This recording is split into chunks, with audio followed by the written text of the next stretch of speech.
നമസ്കാരം. ഞാനൊരു 5-8 മാസത്തിന് ശേഷം ആദ്യമായിട്ടൊരു പൊതുവേദിയിൽ പ്രത്യക്ഷപ്പെടുകയാണ്. അത് ഈ കേരളപ്പിറവി ദിനം തന്നെ ആയതിൽ എനിക്ക് അതിയായ സന്തോഷമുണ്ട്. കേരളത്തിനേക്കാൾ ഒരു 4-5 വയസ്സ് കുറവാണ്. കേരളം എന്നേക്കാൾ ഇളയതാണ്, എന്നേക്കാൾ ചെറുപ്പമാണ്. അപ്പൊ നിങ്ങൾക്ക് പ്രതീക്ഷിക്കാവുന്നേ ഉള്ളൂ കേരളം എത്രത്തോളം ചെറുപ്പമാണ്. നമ്മുടെ സാമൂഹിക സൂചികകൾ പലപ്പോഴും ലോകത്തെ അമ്പരപ്പിച്ചിട്ടുണ്ട്. ലോകത്തിന്റെ അതിസമ്പന്ന രാജ്യങ്ങളുടെ 20-ലൊരു ഭാഗം പോലുമില്ലാത്തൊരു കേരളമാണ് ഇത്രയും വലിയ നേട്ടങ്ങൾ കൊയ്യുന്നത്. ഒരുപാട് സാമൂഹ്യ സേവന രംഗത്ത് നമ്മൾ ഒരുപാട് മുന്നിലാണ്, മറ്റു പലരെയും അപേക്ഷിച്ച് മുന്നിലാണ്. ഈ നേട്ടങ്ങളെല്ലാം നേടിയത് നമ്മുടെ സാമൂഹ്യ ബോധത്തിൻ്റെ, നമ്മുടെ ജനാധിപത്യ ബോധത്തിൻ്റെ ഫലമായിട്ട് തന്നെയാണ്. ഇന്ന് മുഖ്യമന്ത്രി ഇവിടെ അതിദാരിദ്ര്യമുക്ത സംസ്ഥാനമായി കേരളത്തെ പ്രഖ്യാപിക്കുമ്പോൾ അതിനേക്കാൾ വലിയൊരു ഉത്തരവാദിത്തമാണ് അദ്ദേഹം ഏറ്റെടുക്കുന്നതെന്ന് ഞാൻ മനസ്സിലാക്കുന്നു.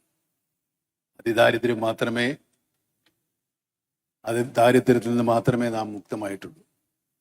ദാരിദ്ര്യം ഇനിയും നമ്മുടെ മുന്നിൽ ബാക്കിയാണ്.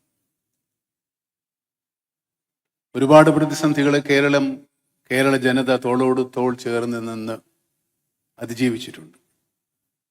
നമ്മുടെ സ്വാതന്ത്ര്യം കിട്ടുന്ന കാലത്തേക്കാൾ നമ്മുടെ ദാരിദ്ര്യരേഖ ഒരുപാട് കുറഞ്ഞു ഈ നിലയിൽ എത്തിച്ചതും നമ്മുടെ സാമൂഹ്യ ബോധമാണ്, നമ്മുടെ സാമൂഹ്യ സമ്പത്താണ്. പരസ്പര സ്നേഹവും പരസ്പര വിശ്വാസവും മറ്റ് അതിർവരുമ്പുകളില്ലാതെ ഉള്ള നമ്മുടെ സാഹോദര്യവും തന്നെയാണ്. ഈ ഭരണ സംവിധാനത്തിൽ അർപ്പിക്കപ്പെട്ടിട്ടുള്ള ഈ ഉത്തരവാദിത്വം വളരെ വിശ്വാസപൂർവ്വം അവർ നിർവഹിക്കും എന്ന് തന്നെയാണ് ഞാൻ വിശ്വസിക്കുന്നത്. അതിന് ഞാൻ നേരത്തെ പറഞ്ഞതുപോലെയുള്ള സാഹോദര്യവും സമർപ്പണവും നമ്മുടെ ജനങ്ങളിൽ നിന്നും അതുണ്ടാവും എന്ന് തന്നെയാണ് ഞാൻ വിശ്വസിക്കുന്നത്. ഞാൻ നേരത്തെ പറഞ്ഞതുപോലെ 8-9 മാസമായി ഒരു പൊതുവേദിയിലോ നാട്ടിലോ ഒന്നും ഇറങ്ങാത്ത ആളാണ്. ഞാനിപ്പോൾ വന്നപ്പോൾ ഒരുപാട് കണ്ണഞ്ചിപ്പിക്കുന്ന വികസനങ്ങൾ ഉണ്ടായിട്ടുണ്ട്. ഞാനിപ്പോൾ എറണാകുളത്തുനിന്ന് ഒരുപാട് ദൂരം യാത്ര ചെയ്താണ് വരുന്നത്. ഇപ്പോൾ യാത്ര ചെയ്യാൻ ബുദ്ധിമുട്ടാണ്. ഒരു 6-7 മാസങ്ങൾക്കകം ആ യാത്ര കൂടുതൽ സുഗമമാകും എന്ന് ഞാൻ വിചാരിക്കും. അത് വികസനം തന്നെയാണ്. പക്ഷേ വികസനമെന്ന് നമ്മൾ പറയുമ്പോൾ വികസനം ആരുടെ വികസനമാണ്?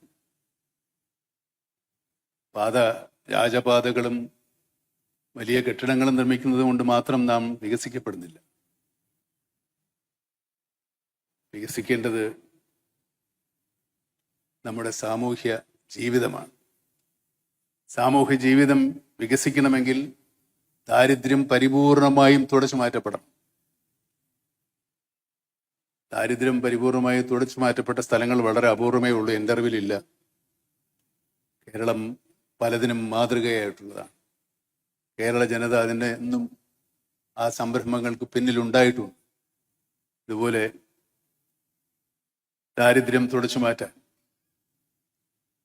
ഞാൻ നേരത്തെ സൂചിപ്പിച്ചതുപോലെ തോളോട് തോള് ചേർത്ത് സാഹോദര്യത്തോടെ നമുക്ക് ദാരിദ്ര്യത്തെ നേരിടാം, ദാരിദ്ര്യത്തെ അതിജീവിക്കാം. ഏത് കണ്ണഞ്ചിപ്പിക്കുന്ന വികസനങ്ങളുണ്ടെങ്കിലും വിശക്കുന്ന വയറിന് മുമ്പിൽ ഒരു വികസനത്തിനും വിലയില്ല. ആ വയറുകൾ കൂടെ കണ്ടു തന്നെയാണ് വികസനങ്ങൾ നമ്മൾ കാണേണ്ടതും പൂർത്തീകരിക്കേണ്ടതും. ഇന്നിവിടെ പ്രഖ്യാപിക്കപ്പെട്ടിട്ടുള്ള സന്തോഷം അതിൻ്റെ മാതൃകയാകട്ടെ, ആരംഭമാകട്ടെ എന്നാഗ്രഹിച്ചുകൊണ്ട് നിങ്ങൾക്കെല്ലാവർക്കും ഒരു കേരളപ്പിറവി ദിനവും ഇന്ന് ജനിച്ച എല്ലാവർക്കും ജന്മദിനവും ആസ്വദിക്കും.